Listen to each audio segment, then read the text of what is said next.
Welcome, everyone. My name is Kevin Choi. I'm a work-based learning coordinator here at Mesa College. Professor Howard Eskew and I were really lucky to get funding from the California Community Colleges doing What Matters framework in order to get you burritos, get you guest speakers, and help you bring your entrepreneur ideas to life. And so some of you may have been at the first workshop that we had a month ago, in which we had Samia Kadori, who was a refugee from Iraq, talk about her journey from Iraq to here and how she started selling fruits from a truck, which grew into a market, which grew into a wholesale, and realized that with the economy tanking, that she needs to pull back and concentrate on building an empire of abundance. So now today, you'll be hearing from Professor Rebecca Nieman on what are business structures. I don't know about you, but when I was working on this with Professor Howard Eskew, I don't know anything about business. I don't know how to start businesses. And so when Professor Howard Eskew invited Professor Rebecca to come speak, I had to Google it. What are business structures?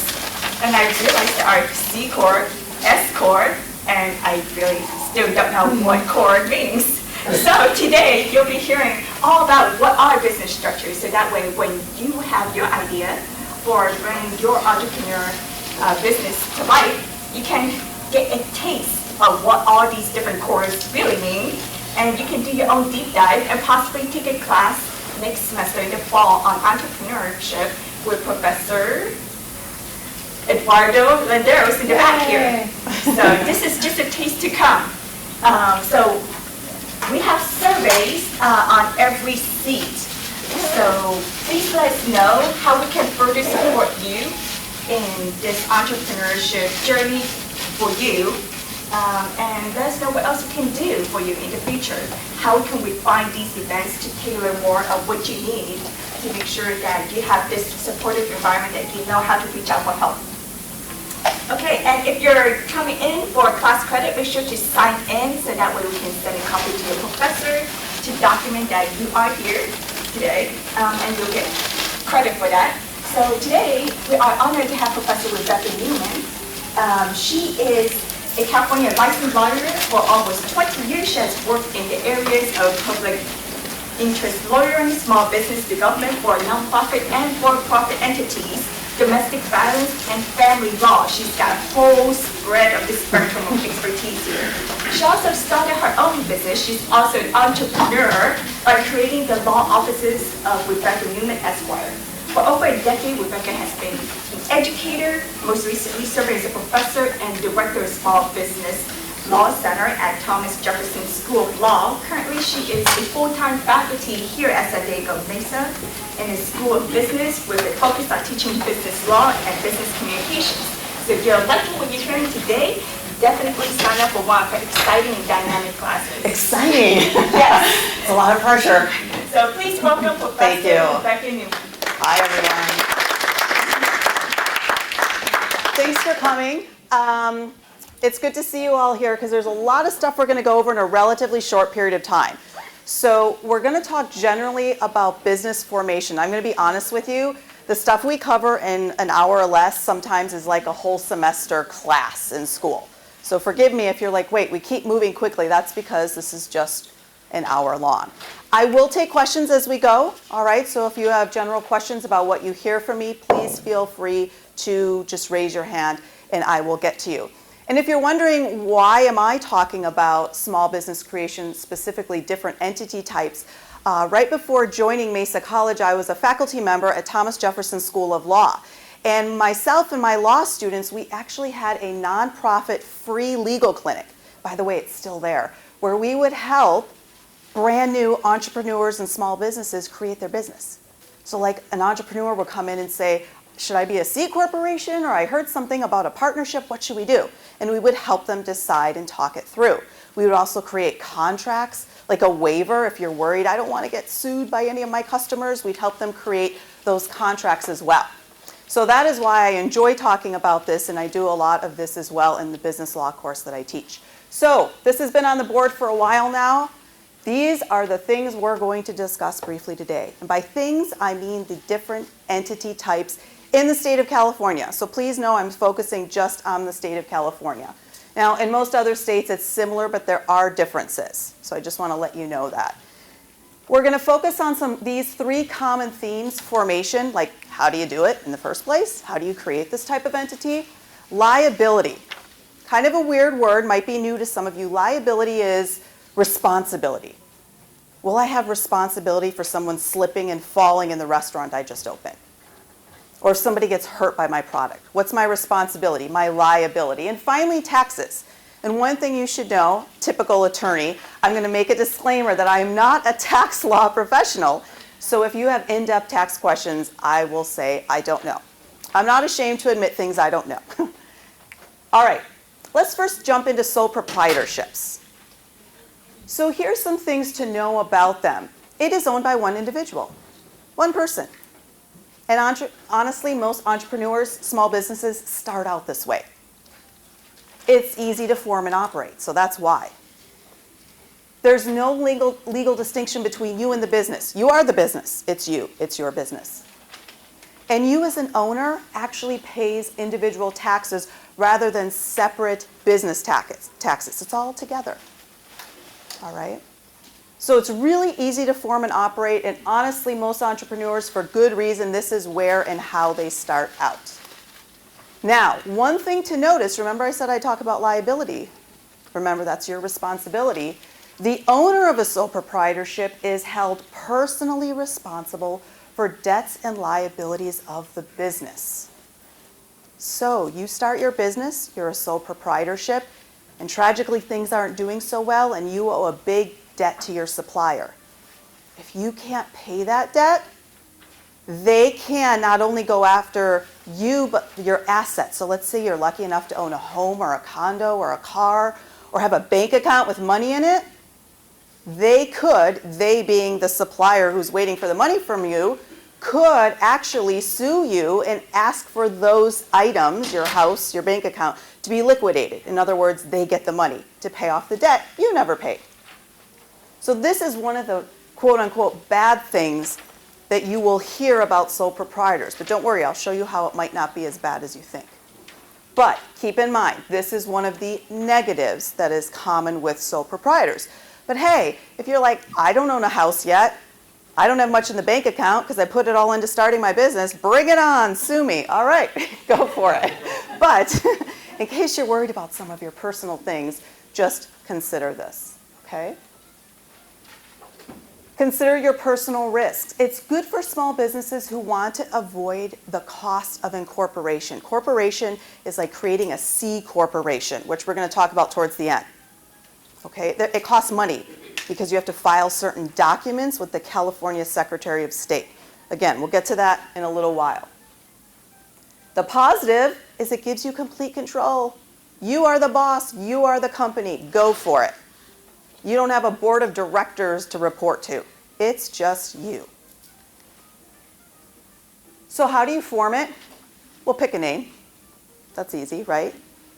Nowadays, you have to be careful, and you can easily Google the name you want to make sure you're not picking a name somebody else is using.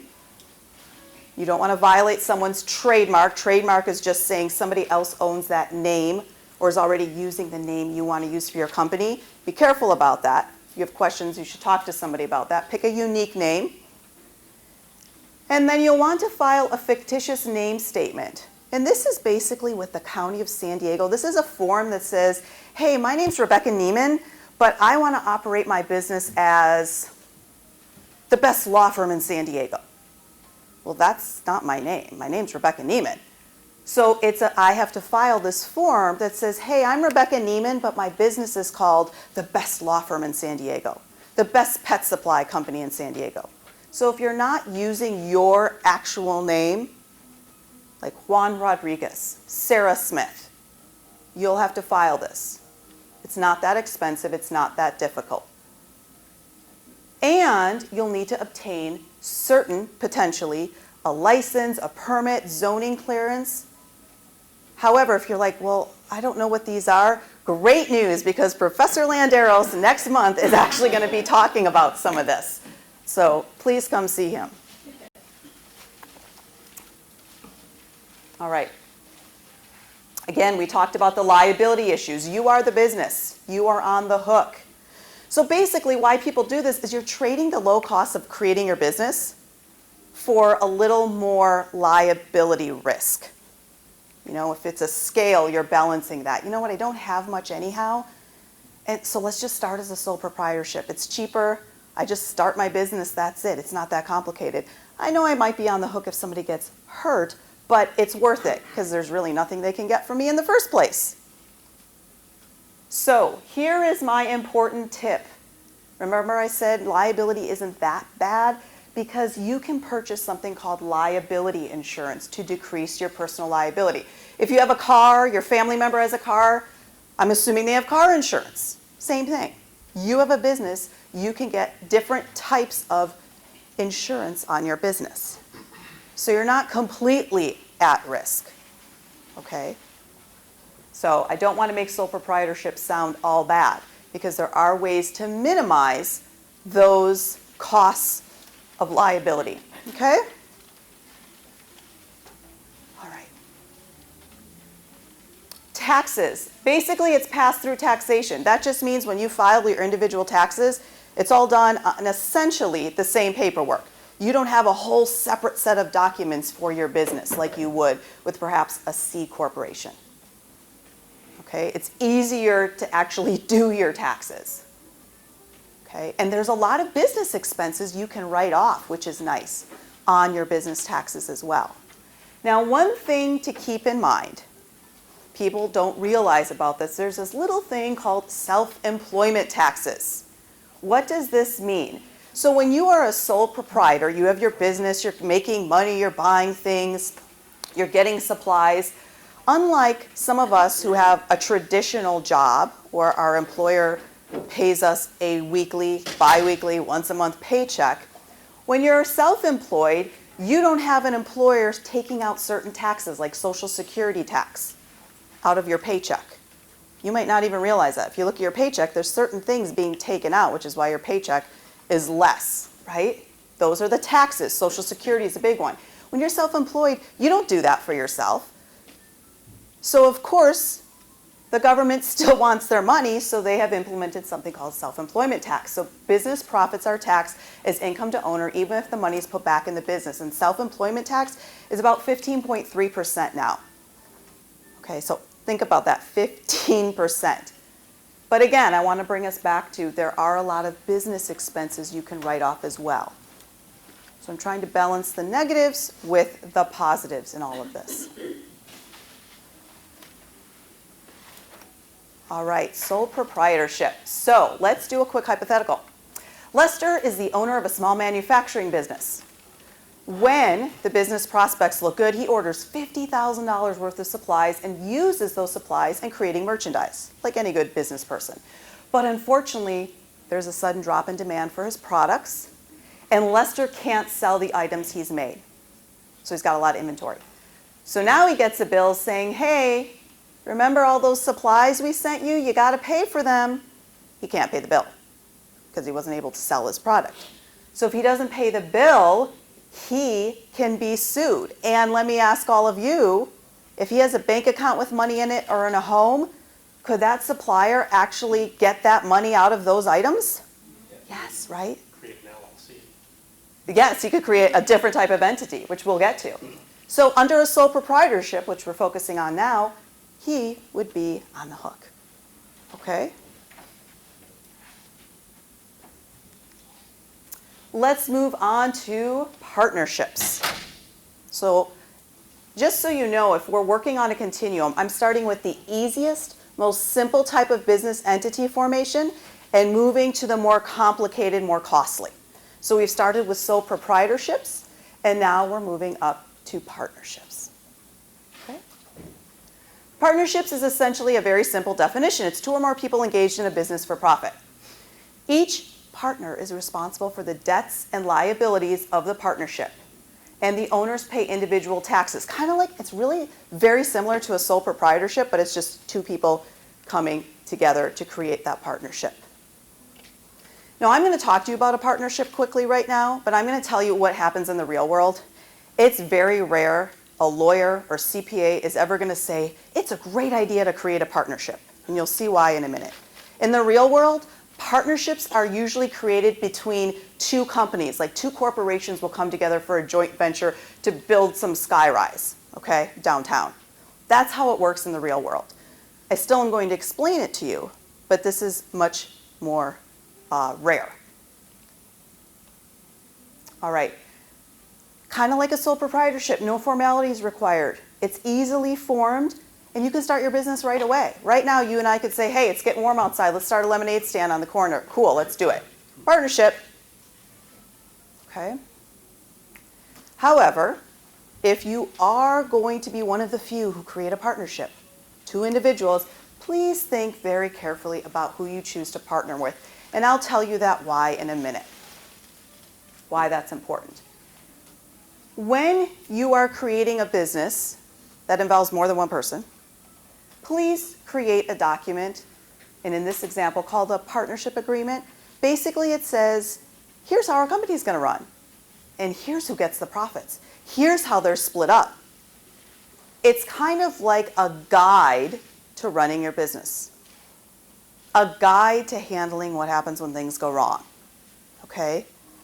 A good partnership agreement will think about all of the scenarios. What if my partner tragically dies? What happens? What if my partner steals money? Or what? And it sounds all negative, and hopefully that will never happen, but you have to be realistic and plan for the worst, hope for the best, right? And so a partnership agreement is simply a written document that says, here's how our business will run. Okay? You will hear me and other attorneys constantly say, put it in writing. And it's very true. So that if ever there is a dispute between partners, there's a written document that hopefully answers the dispute you have. Okay? They're very easy to enter into and can even be entered into inadvertently. In other words, here's the definition of a partnership. It's essentially the association of two or more persons to carry on a business for profit. That forms a partnership, whether or not you intended to form a partnership. You and I just saying, let's go sell some lemonade together. We may have inadvertently just created a partnership. We didn't talk about profits and losses. Now what happens? So that is why that partnership agreement is so important, because it's evidence of your intent to work together as a partnership. So we're back to liability issues again. Responsibility, what works here? Well, general partners are, here's a legal term, I promise I'll define it, joint and severally liable for all business debts and obligations. In other words, if your partner goes off, makes a contract, and you all can't afford to pay it, you're on the hook as well, even if he or she is the only one who signed it. What your partner does, generally speaking, you are going to be responsible for as well in terms of running your business. This is why I said make sure you trust your partner, because they could get you on the hook for perhaps a contract or something that you didn't want. Any act in the normal course of business by other partner binds the partnership.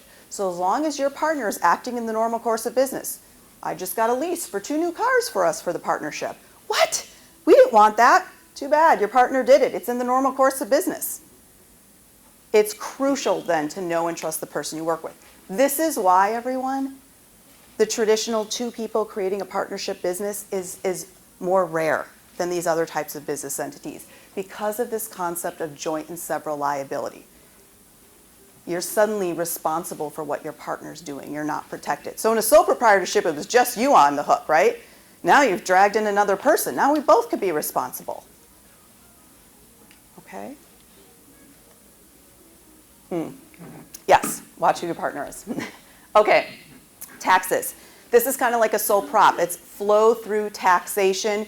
You're still subject to these things called self-employment tax, about the 15.3% it's at. But what's interesting here is you can actually say to your CPA or accountant, hey, you know what? I actually want to be taxed as a corporation. Now, that's a whole other class for another day as to why, if, how, and when you would do this, okay? But it's just important for you to know generally, since we're looking at this kind of like a 10,000 foot view today, is to know that there are options. when I was working at the Small Business Law Center, I told all of my entrepreneurs in small business, I said, the best person you can ever know is a good accountant or CPA. Even if you're like, well, I just started out in my business, it doesn't matter, I'm not making much money. They can still help you decide how you want to set up your taxing of your business. So it maximizes your profits, losses, costs, things like that. Things I'm not ashamed to admit an attorney may not know. All right? Okay. One thing you're going to see me continuously say, starting now with partnerships and working our way through LLCs and corporations, please remember to keep your business and personal accounts separate. This is a wonderful practice. Open up an account for your business. Open up an account like you'll probably already have for your personal, going out to the movies, going out to eat, hanging out with friends. Keep the business separate from your personal. This becomes extremely important when we start talking about LLCs and corporations. Okay? But it's a good practice to get into. Let's do a hypothetical. Katie and Jesse have this great partnership. They sell handmade jewelry at a local street fair and farmers markets. During one of their events, Katie sold a chipped glass pendant to a customer and she cut herself. Had to go to the hospital, it was really bad. And now, of course, she wants compensation. I just spent all this money at the doctor's. All right. Notice Katie was the one who made and sold the pendant. But could Jessica be responsible for the customer's bills? How many say yes? Yes. Good. Remember, you're responsible for what your partner does in the normal course of business. And one thing I want to go back to, I don't think it brought up here, the only time you as a partner wouldn't be responsible for what your partner does is if they act, forgive me for the legal term, but it's called tortiously. That's a fancy word for saying if they do like a criminal act or something really wrong and egregious. Like if Katie knew the glass was chipped and she was just having a bad day, she's like, I don't care who gets hurt. Let's see how many people buy this necklace. And then somebody gets hurt.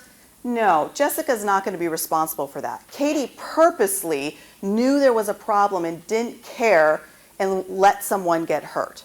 You're not going to be responsible for those actions, okay? So if your partner does something extremely egregious or criminal even, you will have less of a chance of being held responsible as well. And another thing to note, Katie can choose, the person who bought the necklace can choose to sue Katie, Jessica, one or the other or both. So here's how crazy it gets. Katie sold the chipped glass, but let's say Jessica's the one with some money. Like Jessica inherited some money that she's got in the bank account. So a good lawyer and their client would be like, okay, Katie and Jessica are partners, but we know Jessica just got like $100,000 after her parent passed away. So forget Katie, she's poor, let's go after the rich one. And they can do that. That's under the concept of joint and several liability. Sue them both or sue one or the other. Okay. All right, moving on to limited partnerships. Again, we're moving more towards these more structured types of entity in the state of California. A limited partnership kind of looks like a general partnership. There's two people who come together to form a business. But in this instance, you have a general partner and a limited partner. So let's talk about the difference. And it's very important because it has all to do with liability or responsibility. If you're a general partner, you have unlimited liability. It's like being a sole proprietor. Unlimited liability. If your partner is a limited partner, they only have limited liability. And I'll talk to you about, well, what does limited mean? Is there a dollar amount? We'll get to that in a slide or two. But just know this is the difference, and we'll talk specifics in a minute. And again, with taxes, you can also choose to have them flow through, kind of like you're a sole proprietor again, or in a regular partnership. Yeah? Can you explain some more of that about flow through? Yeah, flow through basically means instead of having taxes for Rebecca Nieman for her job at Mesa, and taxes for, let's pretend I have a handbag business, taxes for best handbags in San Diego, so two separate tax filings, you just have one. It's just me. It's my own business. So my personal taxes, there may be an additional form you have to add to your taxes, but it's just one set of paperwork. There's not two separate sets. All right? So that goes on your 1040? Yes, yes. And I believe, I'm going to put Mr. Landeros on the spot. There's an additional form you would attach to your 1040s. For what, for a sole proprietor? For a sole proprietor, a limited partnership, A sole proprietor is Schedule C Schedule C. on your taxes. Yeah. And a partnership, they usually do it under 1065. Perfect. It's a separate form. So you can see we're getting the weeds here with all the different number forms, which is why you want an accountant or CPA to help with the taxes. But essentially, yeah, just an extra form will be added to your 1040. So what is the difference in terms of like what they actually do, a general partner and a limited partner? A general partner manages the day-to-day operations. Hey, let's have our meeting today. Okay, everyone, here's what we need to do by Friday. We've got 3 orders that we have to finish completing by Friday. The day-to-day operations, checking in, how are the employees doing? So responding to emails, picking up the phone, okay? A limited partner, do you know what they do? They just give you money. A limited partner literally is the one who says, here's $10,000, go for it. I am so invested in this company. I don't want to do the day-to-day management because I've got a million other companies and things to do, but I'm just going to give you some of that capital money to get your business started. And because of that, the limited partner, as we'll see, I think in the next slide, has a lot less liability. He or she is only going to be responsible for what they contribute. So if I gave you $10,000 as a limited partner, if there's a lawsuit and we get sued for hundreds of thousands of dollars, I'm on the hook for 10 grand. Whereas I'm sorry, you general partner, you're on the hook for the rest of it. Is limited partner the same thing as a silent partner? Not, yeah, they're used interchangeably. Yeah, because essentially you are to be silent. You can't manage the day-to-day operations. But there is a written agreement. Yeah. There has to be a written agreement. Absolutely. Okay. A limited partnership, and I believe it's in the next slide, absolutely, just like a general partnership, put it in writing. So it's clear, I'm the limited, or we use also silent partner, you're the general partner. Okay? So here's a little pyramid. The general partner does all the management and unlimited liability, and underneath him or her is all that money from the limited partner. Okay? They're not an agent of the partnership. In other words, that limited partner can't go out and make contracts and get new business. No, they're the money person. Okay? They're not doing any of the day-to-day operations. So how do you form it? Now we're getting into some money here.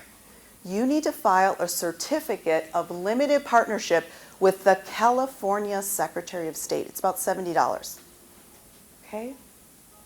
It's going to ask you for your name and address of the partnership, and yes, it can be a home address, the name and address of the general partners, and the name and address of the agent for service of process. Ooh, there's a new word. Anyone know what an agent for service of process is?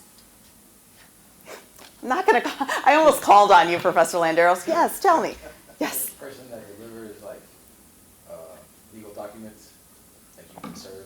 Yeah. So an agent for service of process is who in your company is going to be the designated person to get like the paperwork if there's any legalities or official paperwork coming into the business. Who's the point person? Okay? Now in a startup, it's usually you because it's you are the business. Believe it or not, there are fancy companies in California that you can pay to be your agent. Now I'll be honest, it's usually extremely huge corporations who use them that get tons of legal paperwork every day. You don't need to waste your money on them. Okay? The reason I bring that up is I've noticed in a lot of my small businesses I helped before, as soon as you file something with the Secretary of State, your business is now public. And what I mean by public, I should say that better. Your business is now being made public. Like people now can look up on the Secretary of State that you have a limited partnership.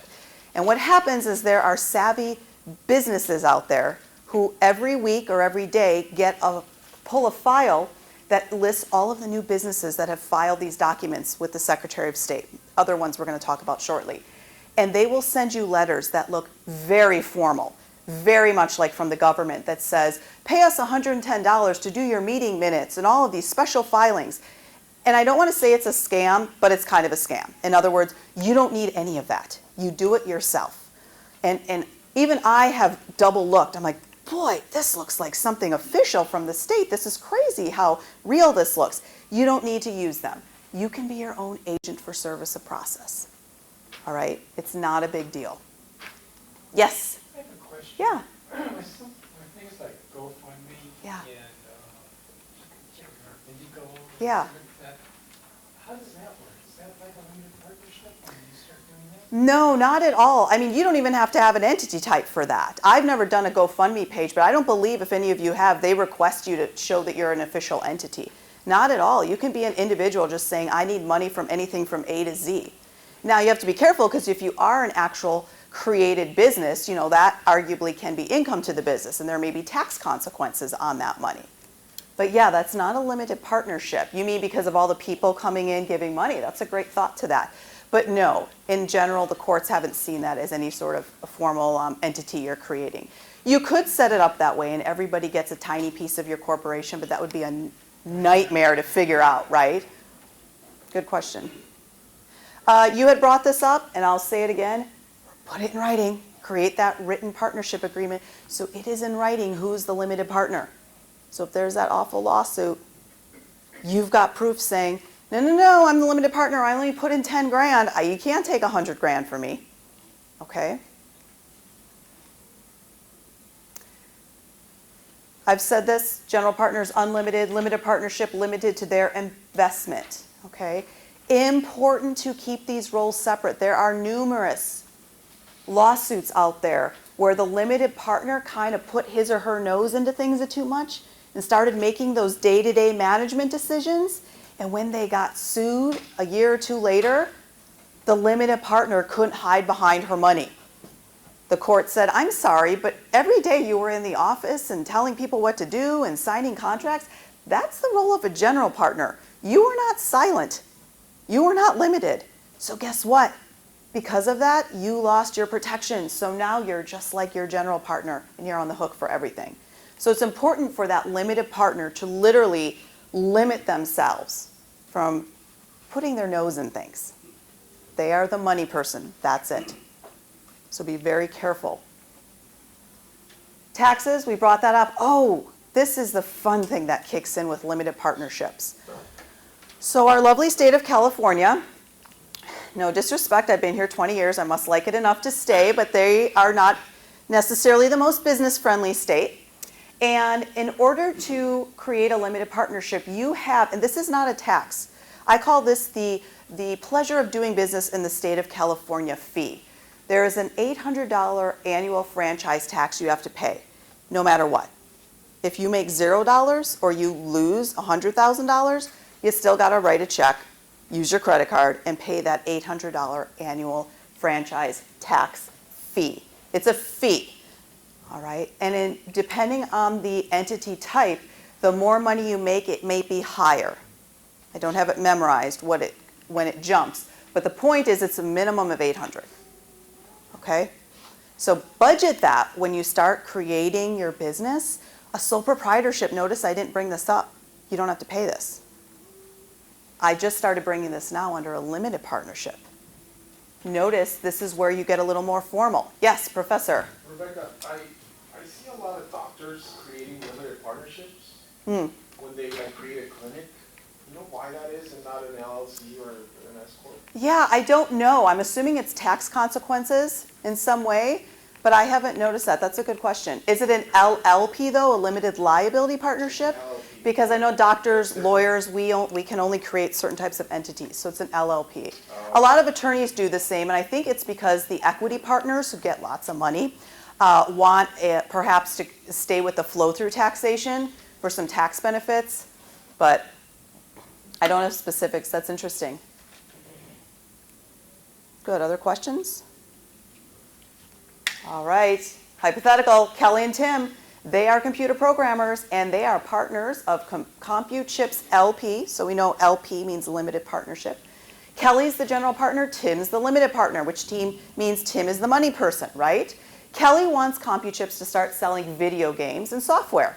But Tim, the limited partner, says to her, no, I don't want to do that. Let's do this a different way. Can Tim be involved in the management of the company from what we just learned? No, hands off, Tim. You're the money person. So if you're going to start trying to manage us, you're going to lose that protection. So be careful. You can imagine this is difficult because some people would say, well, if I'm giving you all this money, I should have a say in what you're doing. I can appreciate where you're coming from. I would feel that way too. But under the limited partnership entity type, too bad. You've got to not get involved, okay? All right, let's move on. We're moving along. We had sole proprietor, we had general partnership, we had limited partnership, and now we're moving on to the LLC, the limited liability company. California was the last state in the union many decades ago to say, yes, we will approve LLCs, which shows how much California loves business entities. They hated LLCs, and you may all have heard, many of us who have been around a while always hear how amazing LLCs are, and they are. We'll talk about why. But not always. They are not the end-all, be-all. Corporations have gotten a bad rap, and I'll show you how they're not as bad as you might think. So, LLC stands for Limited Liability Company. Please promise me you will never, never call them a limited liability corporation. There are blogs, business law professors are up in arms because even judges, lawyers make this mistake all the time and they call it a corporation. And it's not a corporation, it's a completely different entity type. And you have to be careful because if you call it a corporation, that might trigger certain tax repercussions and laws that you might not want to have followed in the first place. Yeah, it can be a corporation if you have it's small, because you have to have a whole bunch of officers, correct?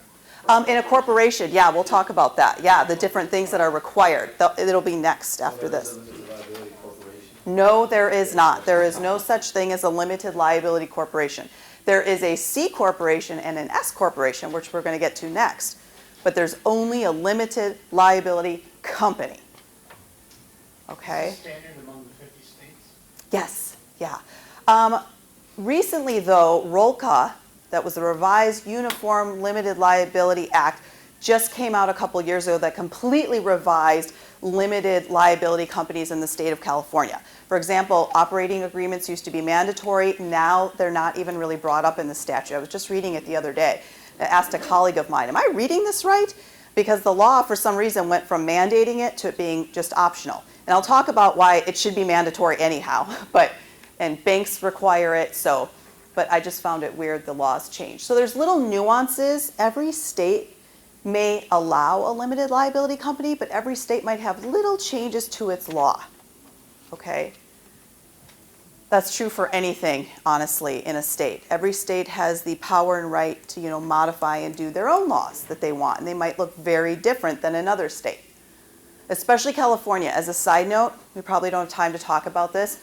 If you are going to hire anyone as an independent contractor, California absolutely hates anyone being labeled as an independent contractor. We are completely different than the other states.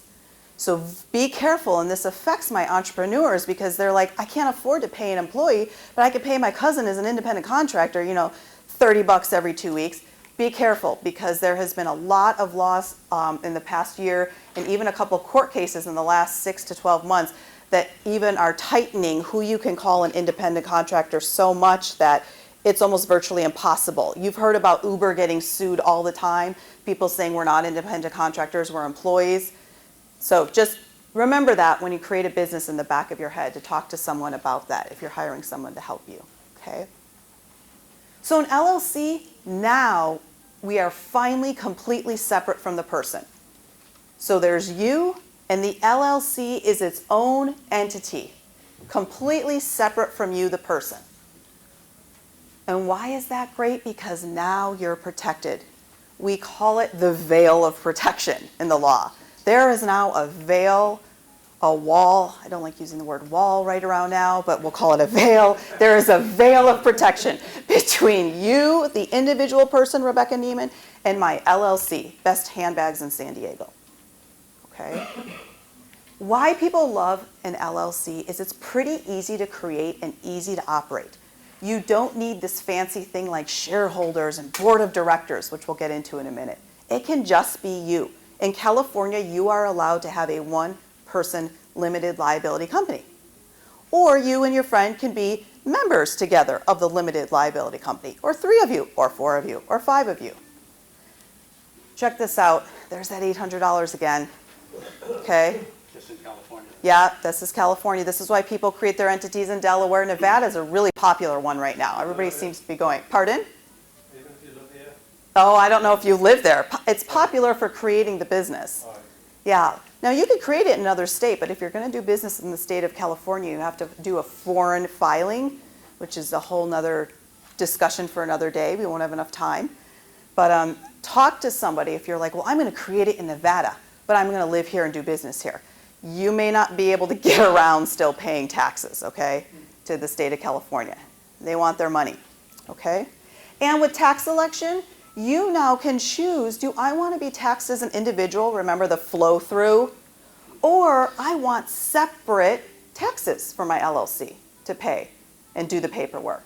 Again, that gets really not complicated, but it's very important which type you choose, and it's going to come down to what are your expenses, what are your costs, what's your income of your company. Again, remember I said that's why your accountant or CPA is going to be your new best friend.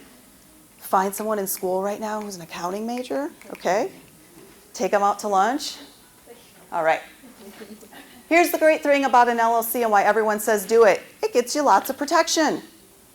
Remember the general partners, the sole proprietorships are on the hook for everything? No, you get to hide behind the veil.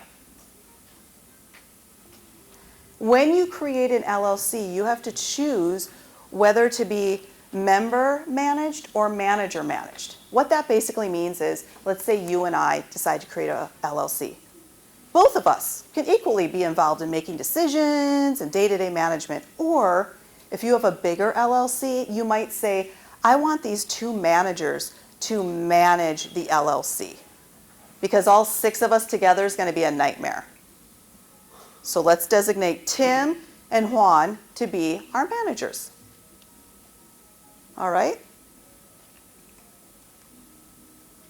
Oh, yep. I think I brought that on the other slide, $800. I keep talking about it, right? So how do you actually form one?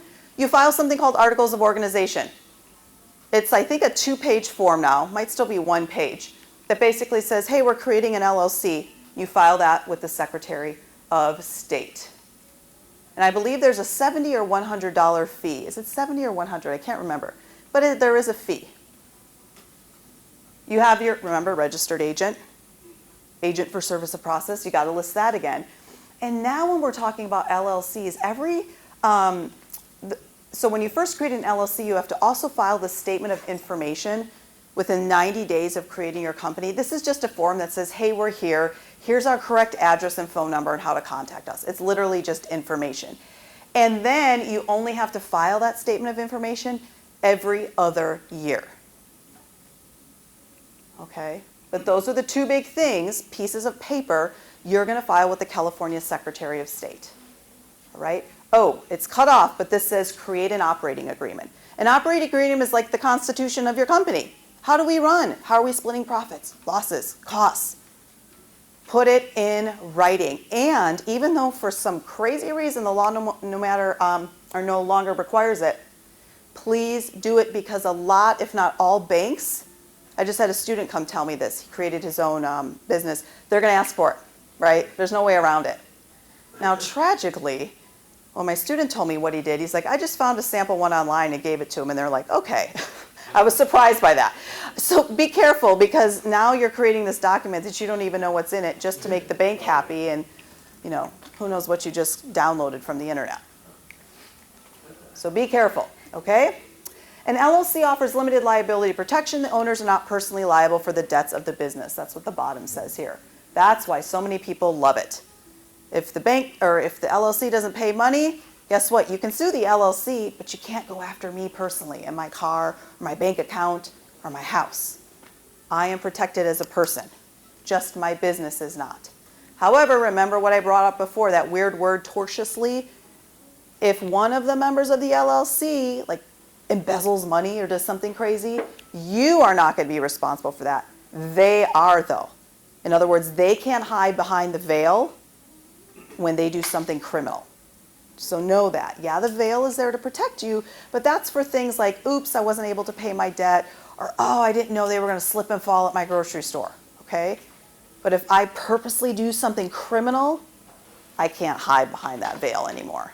Hopefully that sounds fair, right? People shouldn't be able to hide if they're doing something purposely criminal. Taxes, we already talked about this. In the interest of time, I'm going to forward through this. Okay, you can choose how to be taxed. I said this many times. Get to know and love your accountants.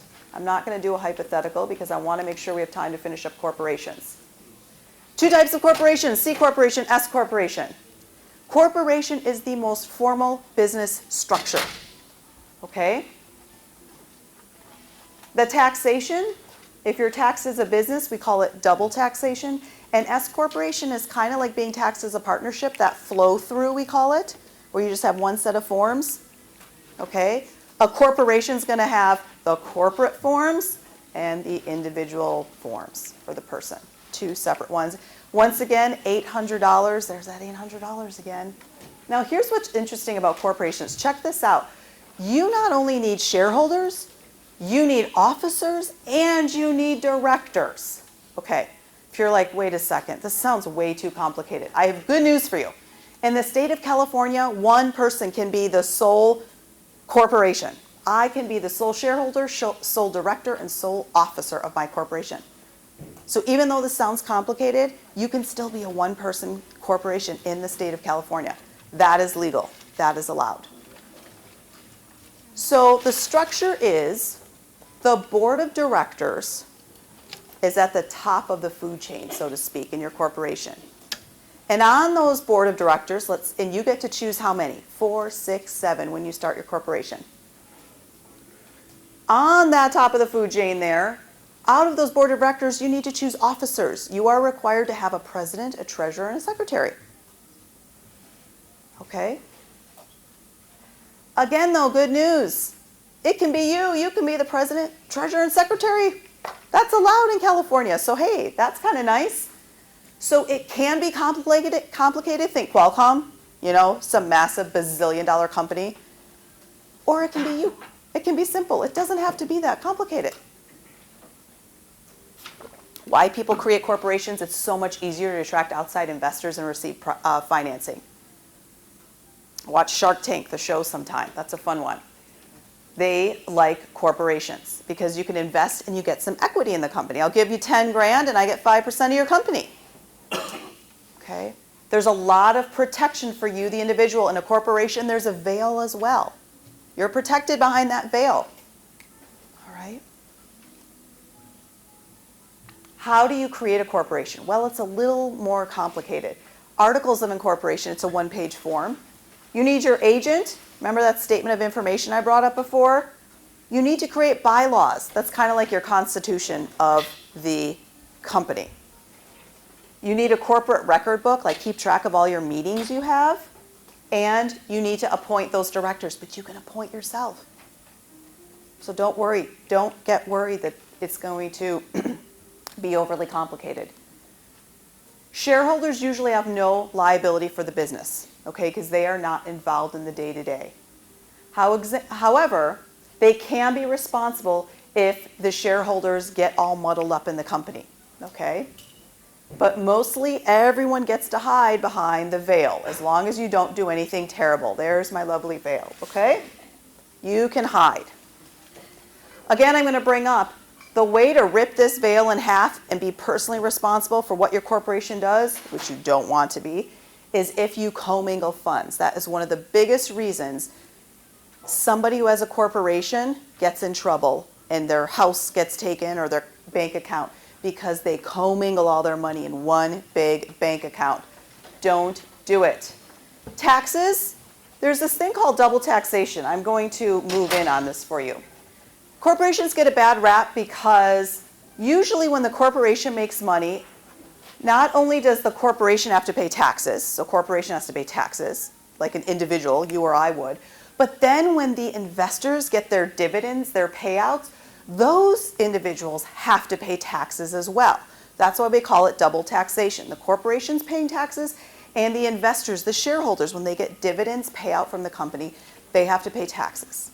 However, if you have a good accountant, you can structure it such, because there's so many write-offs a corporation can have, that you can make it so that your corporation doesn't have to pay taxes. For example, let's say you're a sole person, a one-person corporation, and your company made $100,000 last year. How cool would that be? If you pay yourself $90,000, how awesome would that be? That salary can be deducted. So immediately your corporate income comes down to only $10,000, even though you brought in 100. So there is a way to minimize that, all right? S corporations, really quickly, are a little different. Taxes are passed through. Here's the difference between a C corporation. In an S corporation, you can only have 100 or less shareholders, so it's a much smaller company. Shareholders have to be private individuals. The law says, quote, no non-resident alien shareholders. Big restriction, and only one class of stock. So a bigger restriction than a regular corporation, right? So think about who you want as members, shareholders of your corporation if you're going to create a corporation, okay? By the way, you never get away from the $800 a year, even if you're an S corporation, okay?